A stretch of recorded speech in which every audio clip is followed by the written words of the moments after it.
Bismillahirrahmanirrahim. Assalamualaikum warahmatullahi wabarakatuh.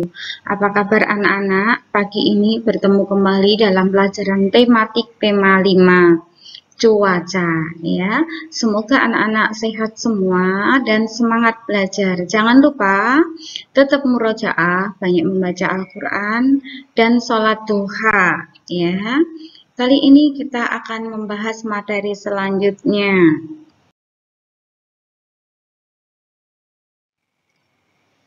Subtema 4, cuaca, musim, dan iklim. Anak-anak tahu musim itu apa? Musim itu adalah keadaan cuaca yang paling sering terjadi di waktu tertentu.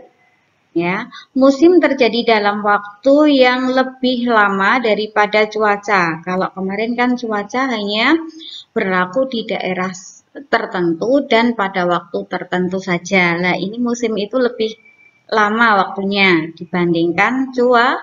Makanya kalau di Indonesia itu biasanya kita mengenal dua musim, yaitu musim panas dan musim penghujan ya. Kalau iklim ya adalah kondisi rata-rata cuaca berdasarkan waktu yang panjang. Nah, berarti kalau cuaca itu kalau dibandingkan musim lebih lama musim ya, kalau waktunya.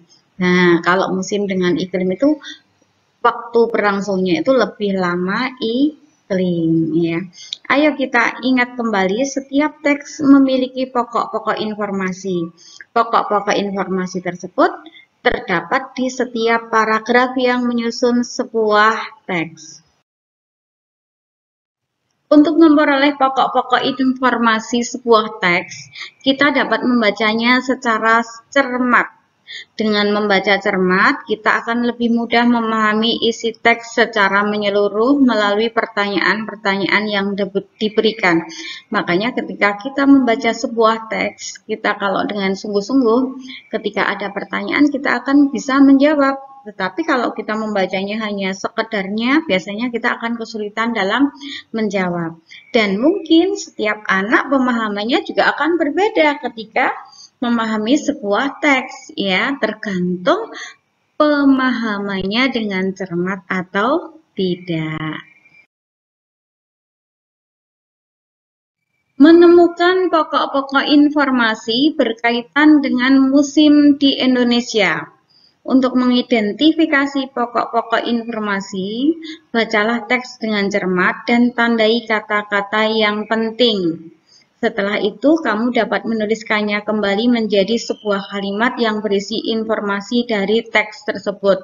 Nanti anak-anak bisa latihan ketika kamu membaca, terus bukunya kamu tutup, kemudian kamu tuliskan apa isi sebuah bacaan tadi. Itu untuk melatih anak-anak daya ingat, pemikiran, ya, kemampuan dalam menulis juga, ya.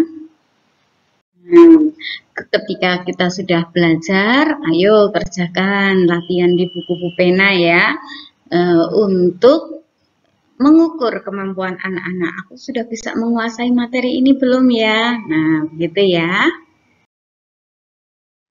Menceritakan kembali percakapan yang diperagakan.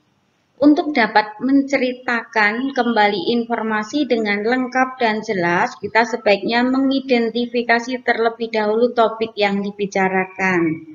Berarti anak-anak betul-betul memperhatikan apa dari isi percakapan yang akan diperagakan ya. Informasi penting dicatat supaya dapat disampaikan kembali dengan lengkap dan jelas.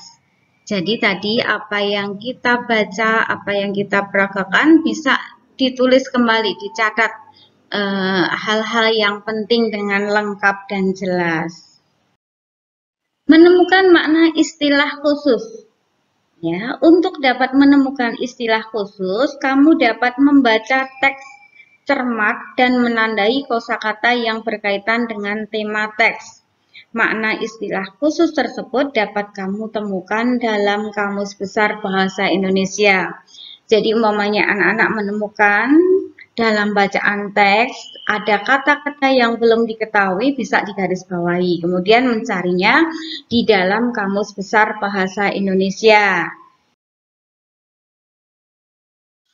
Menuliskan pokok-pokok informasi.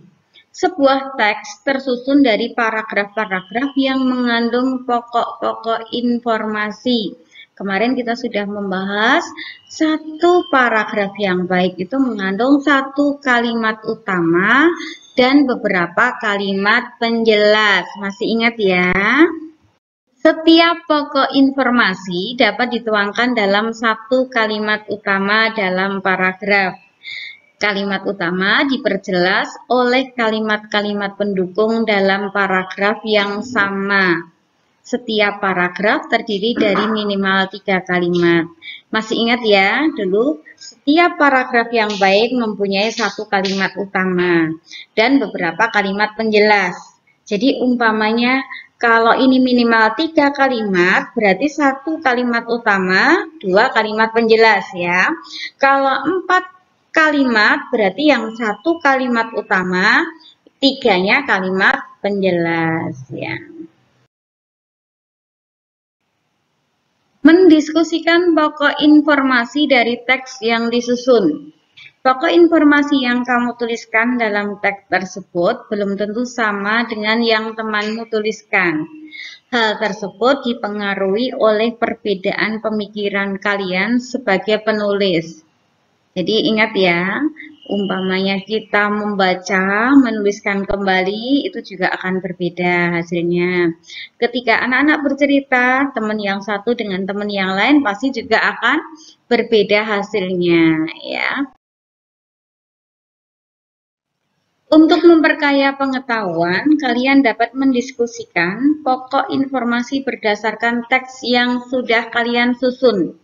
Dengan cara berdiskusi, kalian akan dapat memahami sudut pandang penulis lain.